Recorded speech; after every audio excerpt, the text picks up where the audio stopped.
बिस्मिल्लाहिर्रहमानिर्रहीम। मैं हूं मुनीर रहमान और कल की वीडियो के बाद आज मैं दोबारा से हाज़िर हुआ हूं। इंट्रोडक्शन टू मैथ सेम ही टॉपिक है, सेम ही चीज़ के साथ आज चलेंगे, लेकिन आज मैंने कुछ थोड़ा कंक्लूड किया है टॉपिक को, इंट्रोडक्शन को, क्योंकि इंट्रोडक्शन पे और काफ़ी सारा बहस करेंगे तो काफ़ी और जो है मज़ीद ये बढ़ता जाएगा। तकरीबन 10 से 15 वीडियोस करनी पड़ेगी, तो आज मैं ट्राई करूँगा कि इसको कंक्लूड करके और आज इसको वाइंड अप करूँ।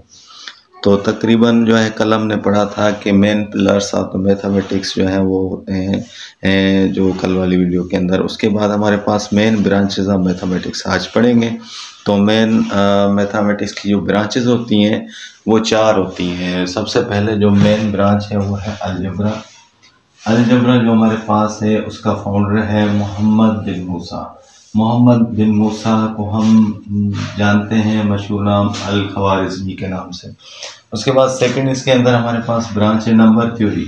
नंबर थ्योरी जो उसका फाउंडर है वो स्ट्रेट फॉर्मेट है। स्ट्रेट फॉर्मेट ने हमें नंबर थ्योरी दी और इसने बताया कि नंबर के साथ किस तरीके से हमने कैलकुलेशन करनी है। और उसके बाद नंबर थर्ड पे जियोमेट्री है। जियोमेट्री जो है उसका फाउंडर है यूक्लिड। यूक्लिड जो है वो ग्रीक साइंटिस्ट था और ये स्ट्रेट फॉर्मेट भी जो है ग्रीक का साइंटिस्ट है, ये तो इस्लामिक है। तो उसके बाद हमारे पास जो है नंबर 4 पर जो अर्थमेटिक है, अर्थमेटिक मैथमेटिक्स होती है, वो ब्रह्मा गुप्ता ने दी थी। एक इंडियन साइंटिस्ट था जिन्होंने ये जो है बताया था कि अर्थमेटिक मैथमेटिक्स क्या होती है। तो अर्थमेटिक मैथमेटिक के अंदर बहुत सारी और चीज़ें होती हैं। तो ये थोड़ा टॉपिक जो है वो इम्पोर्टेंट भी है। इम्पोर्टेंट किस लिहाज से है कि इम्पोर्टेंट इसलिए कि अभी टेस्ट हुई है हमारी जो है जॉब्स के लिए ग्रेजुएशन की। ग्रेजुएशन के टेस्ट के अंदर भी यही मैथ आई थी, अर्थमेटिक।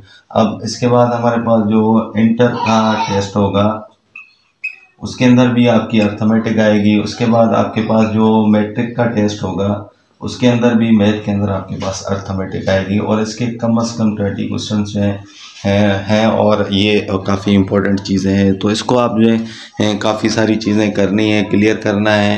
अब हम इसको मज़ीद जो है ज़्यादा पढ़ेंगे, हम जो स्टार्ट लेंगे इसका अर्थमेटिक का, इसलिए हम स्टार्ट यहाँ से करते हैं, लेकिन हम पहले यहाँ से स्टार्ट कर रहे हैं कि कुछ आप लोगों को फ़ायदा हो। जो टेस्ट आ रही हैं इंटर की और मैट्रिक कैटेगरी की IBS अखर के अंदर, तो उनके अंदर आपको उसके फ़ायदे और कम से कम 20 आउट ऑफ 20 में से जो है आप मेरे लिहाज से तो 15 to 18 जो है क्वेश्चन कर सकते हैं अगर इसको आपने कवर कर दिया।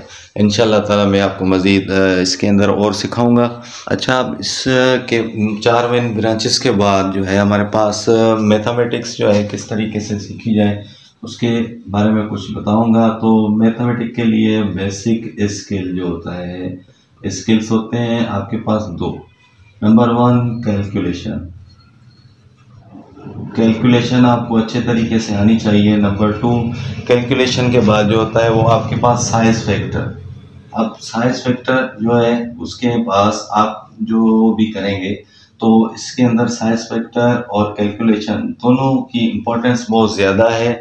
लेकिन अब साइज फैक्टर किस तरीके से कि साइज फैक्टर के अंदर मेजरमेंट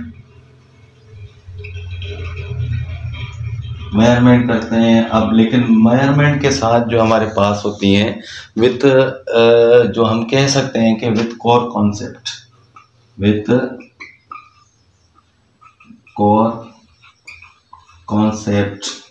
ऑफ कौन से कोर कॉन्सेप्ट हैं इसके। एक आपका होता है addition, subtraction, multiplication and division. इन 4 ऑपरेशंस के साथ जो इसकी कोर जो है कॉन्सेप्ट होता है ऑपरेशंस, उसके साथ हम इसको हल करेंगे। या फिर हम ये भी कह सकते हैं कि ये जो 4 चीज़ें हैं ये फाउंडेशन है मैथमेटिक के अंदर, जो है वो फाउंडेशन है। इसके अलावा मैथ जो है रन नहीं कर सकती। तो ये सारी चीज़ें आपके लिए इम्पोर्टेंट हो सकती हैं। अब इसके लिए हमारे पास जो चीज़ें होती हैं, अब देखें सबसे पहले एडिशन है। एडिशन के अंदर हम क्या करते हैं, इसके अंदर हम फाइंड करते हैं सम।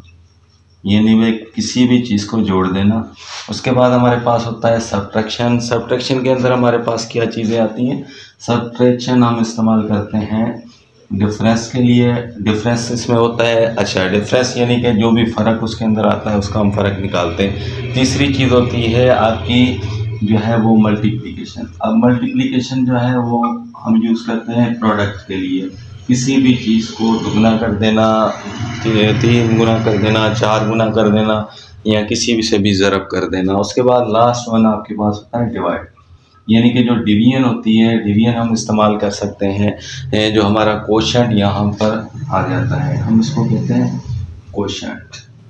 जो क्वोशंट आता है उसे हम डिवाइड कहते हैं। अब उसके बाद ये चीज़ें जो फाउंडेशन है मैथमेटिक की, तो ये बेसिक स्किल के अंदर इस्तेमाल होती है। लेकिन बेसिक स्किल जो है, अब देखें, सबसे पहला है कैलकुलेशन। कैलकुलेशन के लिए भी आपको ये 4 चीज़ें मस्ट रिक्वायर्ड है, क्योंकि ये फाउंडेशन है, साइज फैक्टर है, मेजरमेंट है। उन चीज़ों के लिए भी आपके पास जो है ये 4 चीज़ें आपके लिए लाजमी है, मस्ट है। ठीक है, तो इनको हम मज़ीद सीखेंगे कुछ चीज़ों के साथ। लेकिन अब इसके बाद जो हम आएंगे तो हम मैथ को किस तरीके से समझ सकते हैं या किस तरीके से इसको हम हल कर सकते हैं, तो ये सारी चीज़ें अब हम स्टार्ट करेंगे। अब मैथमेटिक्स जो है वो इस तरीके से हमें समझ आ सकती है कि कभी भी मैथमेटिक्स को हमने याद नहीं करना, यानी कि इसका मतलब है कि हमने इसको मेमोराइज नहीं करना, नॉट मेमोराइज, यानी कि सबसे पहला पॉइंट जो है उसको आपने मेमोराइज नहीं करना। ठीक है, सेकंड नंबर पे हमने क्या करना है कि हमने इसको अंडरस्टैंड करना है। अंडरस्टैंड का मकसद है इसको समझना है कि ये क्या हो रहा है, इस पे गौर करना है, इस पे देखना है कि ये किस तरीके से हो रहा है, इसका सॉल्यूशन क्या आएगा या इसके जो सॉल्यूशंस आएंगे। नंबर 3 पे हम सॉल्यूशंस को ही रख लेते हैं। जो इसके सॉल्यूशन आएंगे उसको हमने अंडरस्टैंड करना है, मेमोराइज नहीं करना। यानी कि नॉट मेमोराइज, अंडरस्टैंड, सॉल्यूशंस जितने भी आते हैं, जो हमारे पास जितनी भी चीज़ें होती हैं उनको बार बार जो है उसकी प्रैक्टिस करनी है। प्रैक्टिस के बाद जब हम इसकी प्रैक्टिस करेंगे, कब तक करेंगे? अच्छा, रही बात प्रैक्टिस, अब कब क्या होता है कि काफ़ी लोग जो है 1 बार 2 बार करके समझ आ गया छोड़ दो, समझ आ गया छोड़ दो नहीं, मैथमेटिक्स से कुछ अरसे के बाद भूल जाते हैं। तो हम इसकी प्रैक्टिस तब तक करते रहेंगे until you will master, यानी कि जब तक आप उसके अंदर मास्टर नहीं हो जाते, यानी कि फुल आपका माइंड उसको एक्सेप्ट नहीं कर लेता कि मैं इसके अंदर जो कभी भी मुझे ये प्रॉब्लम आया तो मैं इसको हल कर सकता हूँ। यानी कि जब हम इसके अंदर मास्टर नहीं हो सकते तब तक इसकी प्रैक्टिस करनी होती है। जब हम इसकी प्रैक्टिस करेंगे उसके बाद जो हमारे पास सॉल्यूशन आएंगे और हमें समझ नहीं आ रहे, अंडरस्टैंड नहीं हो रहे, हम सोच रहे हैं कि इसको मेमोराइज करें, मेमोराइज नहीं करना, फिर भी इसके सॉल्यूशन को देखना है, समझने की कोशिश करनी है। समझ नहीं आ रहा तो उसको हमने ट्राई करना है, बार बार ट्राई करना है। यानी कि ट्राई एंड ट्राई, आपको उसको बार बार ट्राई करना है। इतनी बार आप ट्राई करेंगे तो ये आपको लाजमन समझ में आ जाएगा, अंडरस्टैंड आ जाएगी। सेकंड उसी पॉइंट पर आएंगे तो उसके बाद जो भी हमारी पास चीज़ें आएंगी, अब उसके बाद हमने आखिरी इसमें पॉइंट ऐड करेंगे हम कि वो ये कि जब भी हम जो भी चीज़ करेंगे, फॉर एग्ज़ाम्पल में हमने ऑनलाइन एक क्लास ले ली, यहाँ पर क्लास लेने के बाद अब उसको वहीं पर देखकर छोड़ देना नहीं है, हमने क्या करना है, स्टडी करनी है, उसकी स्टडी करनी है। अच्छा, आउट ऑफ क्लास, यानी क्लास के बाहर जाकर भी उसकी हमने स्टडी करनी है, स्टडी के साथ उसको समझना है, दोबारा उसकी प्रैक्टिस करनी है, यानी कि जब तक आप उसके अंदर मास्टर नहीं होता है।